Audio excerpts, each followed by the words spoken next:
Welcome guys to another episode of TGC Video Blogs. In this video blog I wanted to do something slightly different, which is basically making a modification on my tipx. It's removing the rail. Uh, I got this tipx off a trade for my Rat4 T68 and it was a really good trade. However, this whole thing started off with finding a holster. I did get in the trade the original holster that comes with the tipx. It's the leg holster, but I also purchased a secondary over the shoulder holster that actually hangs the gun underneath your arm. The holster had to do a little bit of modification because of the rail in the front of the gun. So I was like, you know what? Let's see if I can actually remove it. So I went on YouTube and Google, and I looked up a couple of different blogs, and I found one from actually 2010 where I don't remember his name, but he actually removed the whole front rail. So I was like, you know what? I have a Dremel. Let's see if I could take care of this. So that's my Dremel tool right there on the bottom right, and I decided to remove all the pieces from the tipx and just see how far I could get. Now, I didn't draw any schematics out. I didn't pretty much do anything. This is just freehanding right now. I didn't see. I did take it apart earlier to see if I could do it, and pretty much I was like, you know what? Let's go ahead. So took off the Dremel pieces. The one that I'm using right now, I believe it's called a sand wheel. So, oh, another thing, this is just freehand. I did not use any safety equipment, which was very stupid of me. But I wanted to get it done. I wanted to get it done quick. Plus, the Dremel has variable speeds, so I had it at a very low speed where I could actually control it. So if it slipped, it wasn't gonna, actually do much damage. One thing that I will tell you guys is if you're gonna do this, don't be discouraged right away, because as soon as you hit that Dremel right onto the plastic is going to start to melt. But that's actually a good thing, because not only does it move completely out your way so you can actually see exactly where your cuts are happening, but the pieces don't go flying a lot. A lot of pieces did go flying, but they were very small, minute, that weren't very big, or anything that you couldn't deal with.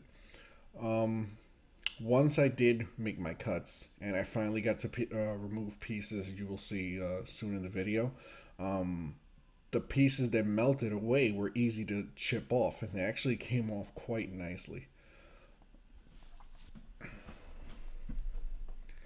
Another thing to point out is that when I was using the tipx in my backyard, I noticed that it felt and it looked almost like a Colt 1911.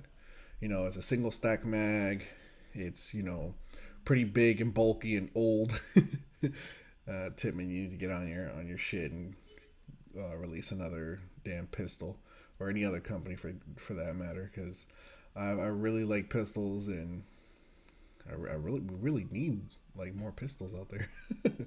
Let me know what you guys think. But some of the other modifications I wanted to do, and I'll try to put up videos or pictures as I can on this video itself. The other modification that I did was on the sights.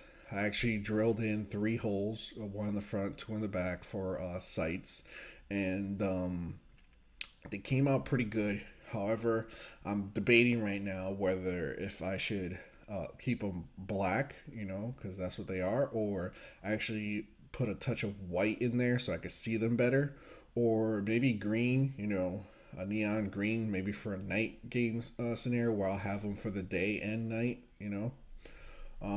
I actually was gonna purchase airsoft Colt 1911 sights and put them on there, but because of the screws that are integrated with the sights, it's impossible to do.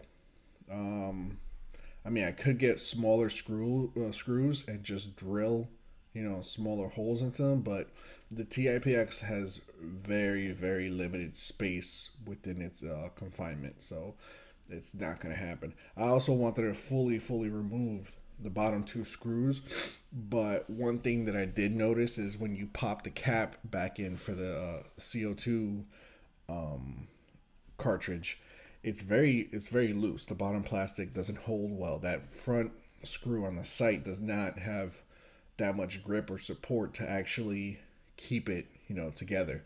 So that's the reason why they put the two bottom screws on there.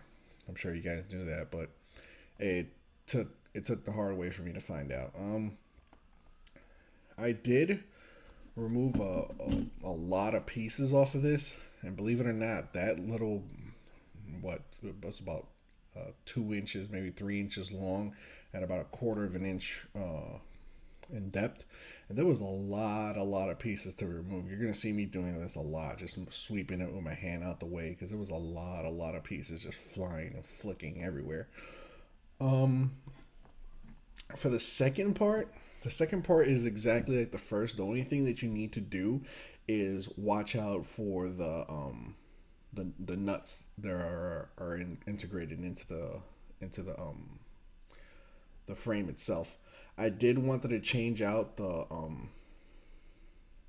sanding wheel. However, as you guys can see, I go back inside because I grabbed the wrong set. These are single sides. You need the whole one piece.